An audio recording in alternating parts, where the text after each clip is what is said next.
Ini bukan pembunuhan biasa, ini sebuah kasus yang akhirnya mengarah ke salah satu kisah paling rumit dan mengerikan tentang aliran sesat, pengkhianatan, dan makam beton. Muskan berusia 27 tahun ketika rahasianya mulai terungkap. Suaminya Saurabh Rajpur dilaporkan hilang sejak tanggal 4 Maret 2025, namun kini Muskan diseret oleh ibunya ke kantor polisi untuk mengaku. Dan tidak hanya mengaku saja, nama lain muncul, Sahil Shukla, pacar Muskan. Polisi menanyakan hal yang sudah jelas, di mana mayatnya? Muskan tidak berbicara banyak. Muskan hanya meminta polisi mengikutinya kembali ke rumah yang Muskan tinggali bersama suaminya. Awalnya rumah itu tampak normal, tidak ada darah, tidak ada bau, tidak ada tanda-tanda jasad, sampai Muskan diam-diam berjalan ke arah drum air besar yang berisi penuh dengan semen. Muskan menunjukkan drum itu dan tidak berkata apapun. Semua orang di dalam ruangan itu langsung tahu apa yang akan mereka temukan. Polisi meminta bantuan. Mereka mencoba segalanya, alat pemotong, bor, palu, tapi setelah 2 jam mereka tidak bisa menembus semen yang mengeras itu. Polisi harus mengirim seluruh drum itu ke kamar mayat. Di sana mereka menggunakan pemotong keramik. Mereka akhirnya memecahkannya. Di dalamnya ada sisa-sisa jasad Saurabh Rajput yang sangat membusuk dan autopsi hampir tidak mungkin. Penyebab pasti kematian masih tidak bisa diketahui. Jadi sekarang satu-satunya jawaban datang dari Muskan dan Sahil, dan pengakuan mereka akan membuat bulu kuduk berdiri. Namun, untuk memahami apa yang memicu tindakan ini, mari kita kembali sebelum pembunuhan terjadi. Saurabh Rajput adalah seorang perwira angkatan laut niaga, pekerja keras dan mandiri. Saurabh jatuh cinta dengan Muskan dan melamar, meskipun keluarga Saurabh tidak setuju. Ketika keluarganya menolak pernikahan itu, Saurabh membuat pilihan yang menyakitkan. Dia memutuskan hubungan dengan orang tuanya. Saurabh menikahi Muskan pada tahun 2016. Keluarga Saurabh berusaha untuk memperbaiki keadaan. Tetapi ketika Saurabh keluar dari angkatan laut untuk menikah dengan Muskan, hal itu menambah keretakan lagi antara Saurabh dan keluarganya. Tetapi ketika keluarga Saurabh berpaling dari Saurabh, keluarga Muskan menerima Saurabh sepenuhnya. Ibu Muskan, Kavita, mengagumi Saurabh dan memanggilnya anak laki-laki yang dia tidak pernah miliki. Kehidupan pernikahan mereka sempurna. Mereka menyewa rumah yang nyaman, seorang bayi perempuan yang lahir tahun 2019. Tetapi di balik foto yang sempurna, ada sesuatu yang gelap sedang terjadi. Pada tahun 2019, di tahun yang sama dengan kelahiran putrinya, Muskan terhubung kembali dengan Sahil Shukla, mantan teman sekelas dan sekaligus gebetan lama Muskan di sekolah. Mereka mulai mengobrol di grup WhatsApp, dimulai dari obrolan santai, lalu menjadi pesan genit. Tidak lama kemudian, mereka menjadi sepasang kekasih, menikah secara rahasia di belakang Saurabh. Mereka menggunakan Snapchat untuk menyembunyikan jejak mereka, menghapus obrolan langsung setelah pesan itu dikirim. Namun rahasia tidak akan tersembunyi selamanya.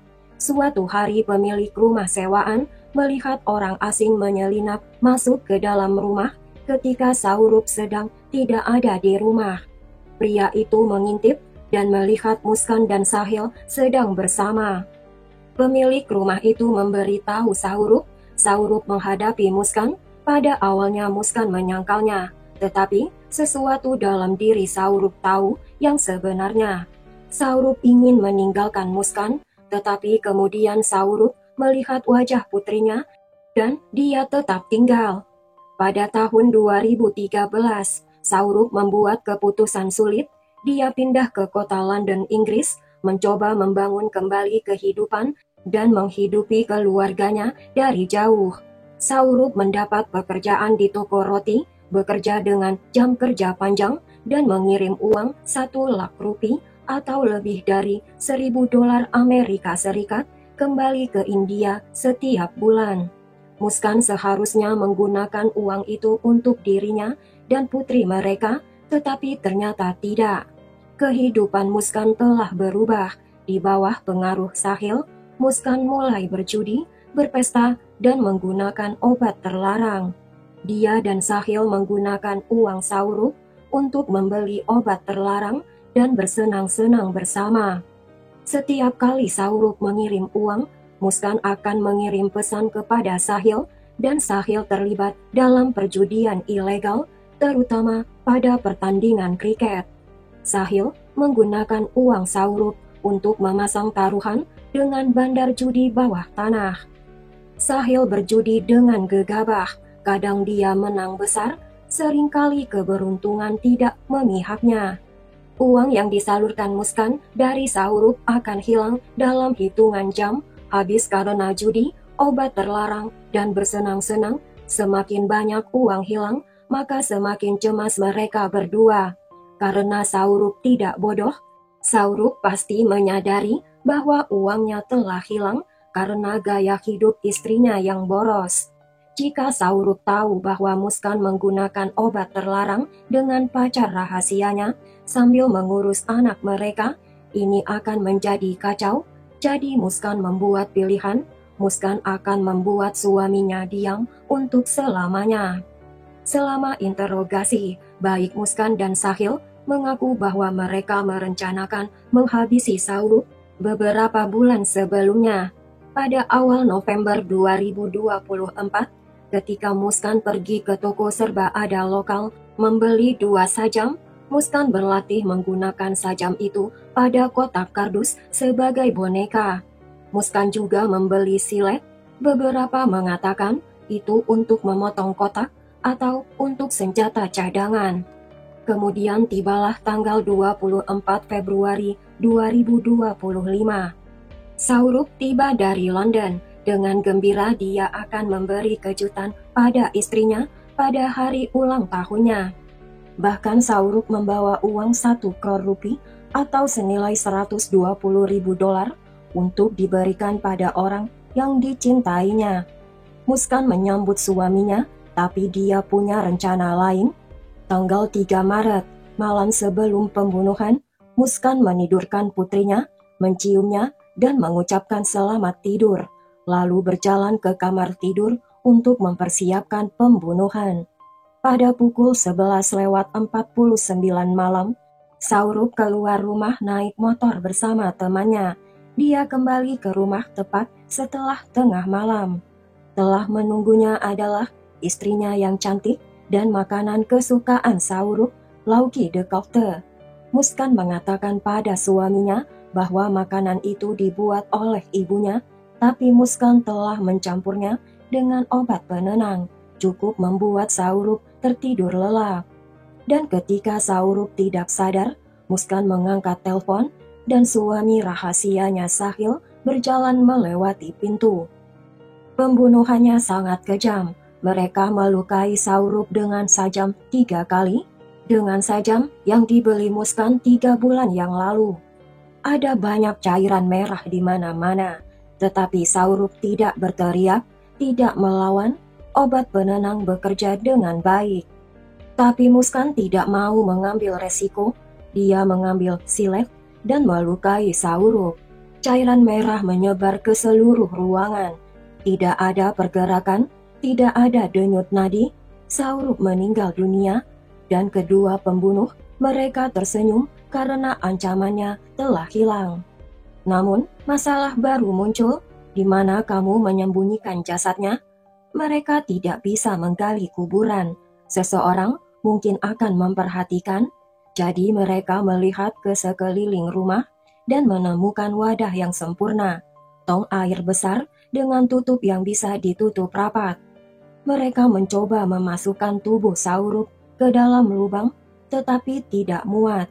Jadi mereka melakukan hal yang tidak terpikirkan. Mereka memisah-misahkan jasad itu menjadi 15 bagian dan meninggalkannya di kamar mandi semalaman. Keesokan paginya, mereka membawa 50 kilogram semen, menuangkannya ke bagian-bagian tubuh di dalam tong, dan setelah penuh, mereka menutupnya rapat. Muskan mencuci kamar mandi dan pergi memeriksa putrinya.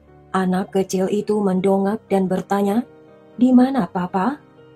Muskan tersenyum dan berkata, "Ayo ke rumah nenek." Muskan mengatakan pada tetangga bahwa Muskan dan suaminya akan pergi berbulan madu yang kedua ke Himachal Pradesh.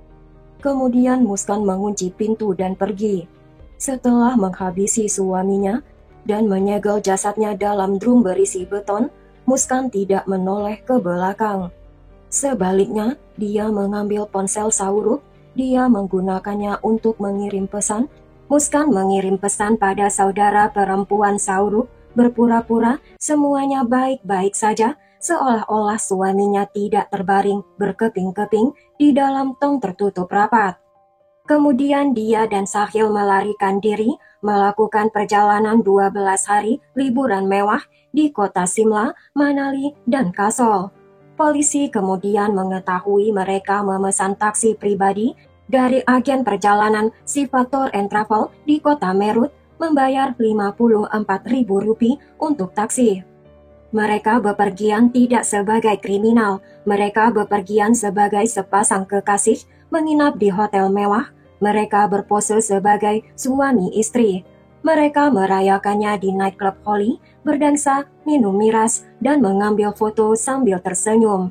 Dalam satu rekaman audio yang ditemukan, Muskan terdengar dengan tenang menginstruksikan seorang pengemudi mengirimkan kue ke kamar hotelnya seolah-olah tidak pernah terjadi apa-apa.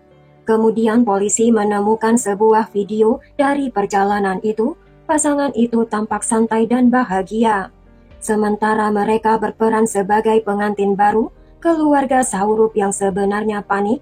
Mereka berusaha menghubungi Sauruk, tapi tidak ada jawaban. Dan beberapa postingan terbaru yang mereka lihat di sosial media sungguh aneh. Foto-fotonya diunggah, tetapi Sauruk tidak pernah benar-benar ada di sana.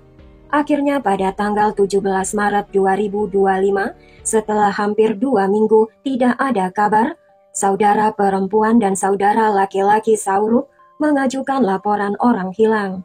Muskan dan Sahil kembali ke kota Merut pada hari yang sama, dan ketika mereka kembali ke rumah, tong itu masih ada di sana, dan untuk pertama sekali mereka merasa ketakutan. Bagaimana seorang mencium bau busuk itu? Bagaimana jika semen mulai rusak? Muskan bahkan menelpon seorang teman, meminta nasihat di mana dia bisa membuang beberapa bahan untuk puja. Tetapi, tidak seorang pun memberikan jawaban pasti, jadi pada tanggal 18 Maret, Muskan dan Sahil memanggil sekelompok buruh. Muskan dan Sahil mengatakan pada mereka butuh bantuan untuk memindahkan sebuah drum. Semua buruh itu mencoba segalanya, tetapi drum itu terlalu berat, dan saat mereka meraba tutupnya terbuka. Dan saat itulah mereka melihat beton padat dan bau busuk yang datang dari sesuatu yang mati. Mereka tidak menunggu, mereka segera pergi. Namun keesokan harinya, salah satu buruh itu menghubungi polisi. Dia melaporkan apa yang dia lihat dan apa yang dia curigai, pembunuhan. Dan Muskan menyadari pada buruh yang telah pergi tanpa mengucapkan sepatah kata pun, Muskan tahu itu semua telah berakhir. Muskan panik dan tidak dapat berpikir jernih. Dalam keputusasaan, Muskan berlari ke rumah orang tuanya. Dalam perjalanan ke sana, Muskan bahkan mempertimbangkan menyalahkan pembunuhan itu kepada saudara perempuan Sauruk dan suaminya.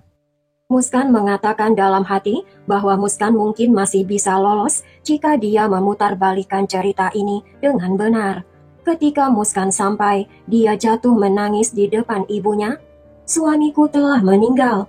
Muskan terisak, Sauruk telah dilukai dengan sajam oleh keluarganya. Tetapi ayah Muskan tahu ada sesuatu yang tidak benar. Dia mendesak Muskan untuk mengatakan yang sebenarnya dan akhirnya Muskan mengatakan yang sebenarnya. Ibu Muskan Kavita berdiri dan terkejut. Ini adalah laki-laki yang Kavita sebut sebagai seorang putra, seorang pria yang meninggalkan keluarganya hanya untuk bersama putri mereka, Muskan. Sekarang, pria itu telah meninggal karena putri mereka. Kavita menangis tidak hanya untuk Saurup, tetapi juga untuk putrinya yang dia tidak lagi kenali. Dan kemudian, Kavita meraih tangan Muskan, menariknya keluar pintu. Kavita melangkah ke kantor polisi Merut sambil memegang tangan putrinya. Polisi bingung, tetapi kemudian Kavita menceritakan semuanya kepada polisi. Apa yang telah dilakukan putrinya kepada menantunya. Muskan Rastogi dan Sahil Sukla akhirnya ditangkap. Ketika berita menyebar di India, orang-orang tidak mempercayai kekejaman itu. Bagaimana ada orang menghabisi dan memisah-misahkan jasadnya, kemudian menguburnya di beton, kemudian asik berdansa di kelab malam, seolah-olah tidak ada yang terjadi. Pada tanggal 19 Maret 2025, untuk sidang pertamanya, kekacauan terjadi. Sejumlah pengacara yang marah mulai berkumpul di pengadilan. Ketika Muskan dan Sahil keluar dari mobil polisi, dikelilingi petugas polisi, kekacauan pun terjadi. Sekelompok pengacara yang marah menerobos barikade, meraih pakaian Sahil, mencoba meninju dan memukul Sahil, menargetkan kepala Sahil dan Muskan. Polisi berusaha memeluk erat terdakwa saat masa menyerbu ke depan. Akhirnya mereka masuk ke pengadilan, di mana terdakwa akan dikirim ke tahanan pengadilan selama 14 hari. Di mana terdakwa akan diinterogasi polisi dan kebenaran terungkap. Pertama, obat penenang. Ketika ditanya di mana Muskan mendapatkan obat itu untuk membius Saurup, Muskan dengan yakin mengatakan, "Saya membelinya di apotek Usha di kota Merut, tapi obat antidepresan yang digunakan Muskan harus dibeli dengan resep dokter." Polisi menyelidiki dengan mengumpulkan catatan penjualan medis selama 2 tahun untuk memverifikasi apakah Muskan menggunakan resep yang sah atau resep palsu. Ternyata Muskan telah menunjukkan pada apoteker foto digital resep diduga milik Saurup. Diduga Muskan telah memalsukannya untuk mendapatkan obatnya. Toko obat itu bersikeras, mereka telah mengikuti semua protokol. Ditambah lagi, polisi mengungkapkan 9 orang yang mungkin terkait dengan pembunuhan. 4 pemilik toko, seorang dokter, seorang apoteker, seorang supir taksi, seorang penyewa, dan seorang pemilik rekening bank yang menerima transfer uang dari Sahil. 7 dari orang-orang ini telah ditanyai, tetapi tidak ada rincian baru yang mendekati pengakuan Muskan. Rupanya, Sahil tidak ingin menghabisi Saurup. Muskan telah memanipulasi Sahil untuk melakukannya. Dan bagaimana Muskan meyakinkan Sahil bahwa ibu Sahil yang sudah meninggal telah berbicara pada Sahil melalui akun Snapchat? Muskan berpura-pura menjadi mendiang ibu Sahil. Muskan menggunakan profil Snapchat anonim, mengirim pesan dan mendesak Sahil untuk melindungi Muskan, dan yang terburuk mengisyaratkan untuk menghabisi Saurup adalah apa yang mendiang ibu Sahil inginkan. Sahil yang rapuh mempercayai Muskan. Sahil tidak memiliki latar belakang kriminal. Dia dilahirkan dalam keluarga yang penuh kasih sayang dan normal. Dia sangat dekat dengan ibunya. Saat ibu Sahil meninggal, semuanya berubah. Ayah Sahil segera menikah lagi. Kesedihan melanda Sahil. Tak lama kemudian, Sahil beralih ke obat terlarang dan judi, lalu Muskan. Muskan memutarbalikkan kesedihan Sahil menjadi senjata. Muskan merubah Sahil menjadi kaki tangan dalam pembunuhan suaminya. Muskan membuat beberapa akun Snapchat dan menyamar sebagai mendiang ibu Sahil yang mengirim pesan kepada Sahil yang berisi, "Bahu," atau artinya Muskan, "bahumu sekarang menjadi bagian keluarga." dan Saurup ditakdirkan meninggal di tangan Muskan. Ini adalah metode manipulasi. Sahil tidak hanya diyakinkan untuk percaya, Sahil dibuat percaya bahwa Sahil telah dipilih. Polisi pada awalnya melihat kasus ini sebagai perselingkuhan dan keserakahan, tetapi kemudian sesuatu yang aneh muncul. Tanda dan simbol tantra ditemukan di tempat kejadian perkara, jejak ritualistik. Apakah ini kebetulan atau ada yang jauh lebih mengganggu? Saat itulah Ibu Muskan Kavita maju untuk memberi keterangan. Sebelum pembunuhan, Muskan telah menjadi semakin tertutup. Muskan berkata kepada ibunya, "Ibu, kalau terjadi apa-apa kepadaku, semua ada di ponselku dan buku harianku." Tetapi tidak seorang pun pernah melihat diari itu, bahkan ibunya. Muskan juga menyebutkan sesuatu yang samar, yaitu tentang rencana B. Tidak seorang pun yang tahu karena Muskan tidak pernah menjelaskannya. Tetapi sebelum pembunuhan, dia mengirim pesan pada ibunya. "Ibu, apakah ibu kenal Karn Pisacini?" Ibu Muskan bingung, lalu dia bertanya pada kakek Muskan. Kakek Muskan menjawab, "Hati-hati, bila dia terlibat dalam sesuatu yang jahat, itu bisa berbahaya bagi seluruh keluarga. Tanpa guru yang tepat, itu bisa mematikan." Apa yang sebenarnya Muskan coba lakukan? Mengapa Muskan menyebut nama Karn Pisacini pada hari pembunuhan? Bagi yang tidak tahu, Karn Pisacini adalah sosok misterius dan ditakuti dalam kepercayaan India. Tidak seperti roh jahat lainnya, dia tidak hanya untuk menyakiti, dia diyakini membisikkan rahasia pengetahuan tersembunyi ke telinga orang-orang yang memanggilnya masa lalu, sekarang, bahkan di masa depan. Karn berarti telinga. Pisacini mengacu pada roh perempuan. Beberapa praktisi mengungkap hal-hal yang mungkin tidak diketahui orang lain, mungkin seperti paranormal atau perdukunan. Namun dia tidak dianggap enteng, karena jika dia dipanggil dengan tidak benar atau tidak dihormati, dia bisa membawa kegilaan, kekacauan, atau bahkan kematian. Sekarang timbul pertanyaan, apakah Muskan terlibat dalam aliran kepercayaan kuno? Apakah dia percaya pada Karn Pisacini telah memilih Muskan? Bahkan Muskan memang berniat menghabisi suaminya, atau itu hanyalah cerita Muskan yang Muskan buat sendiri untuk membenarkan kejahatannya. Secara online orang-orang mulai menyusun berbagai hal.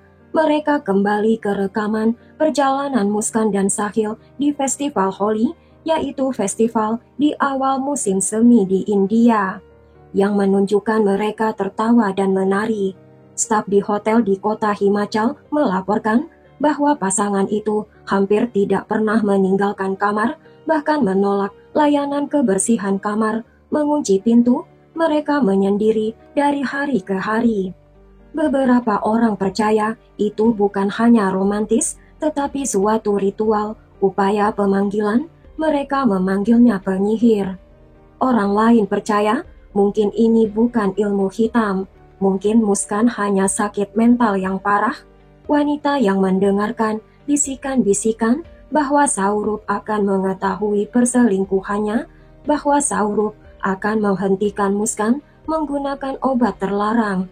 Saurup akan mengambil segalanya, jadi Muskan menyerang Saurup terlebih dahulu. Namun jika Muskan benar-benar sakit jiwa saat pembunuhan terjadi, apakah Muskan akan mendapat hukuman ringan? Sejauh ini belum ada diagnosis terungkap. Yang membuat kasus ini lebih tragis adalah reaksi dari keluarga Muskan sendiri. Tidak seperti keluarga terdakwa yang memohon pengampunan. Orang tua Muskan telah memutuskan hubungan dengan Muskan sepenuhnya. Ibu Muskan dengan menangis berkata dalam suatu wawancara, "Dosa putriku tidak dapat diampuni, dia tidak punya hak untuk hidup, dia harus mati seperti dia menghabisi suaminya." Ayah Muskan mengatakan hal yang sama. Mereka berdua memohon pengadilan untuk menjatuhkan hukuman mati kepada Muskan dengan cara digantung. Kesedihan mereka kepada Saurup yang dulu mereka sebut sebagai anak laki-laki telah menghapus cinta mereka kepada putri mereka sendiri. Sekarang Muskan dan Sahil menunggu di penjara. Mereka di penjara Chaudhary Charan Singh Jail di kota Meerut. Keduanya berhenti makan, bertahan hidup hanya dengan air. Akhirnya keduanya dipindahkan ke pusat rehabilitasi narkoba, di mana mereka memulai detoksifikasi medis. Dan saat itulah kejutan lain muncul.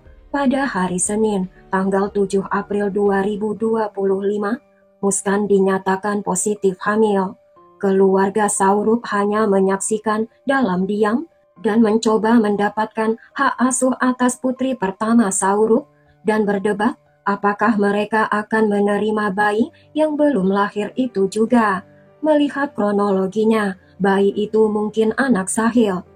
Keluarga Sahil yang terpecah dan jauh tidak pernah mengunjungi keduanya. Jika bayi itu memang darah daging Saurup, keluarga Saurup akan membesarkan bayi itu seperti darah daging mereka sendiri.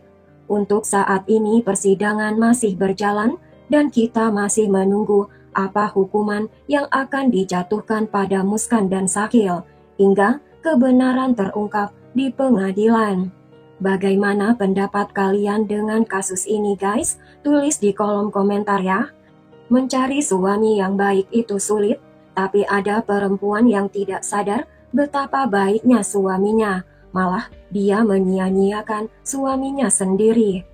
Bila suka ceritanya, berikan subscribe, like, dan tekan juga loncengnya untuk cerita yang lain.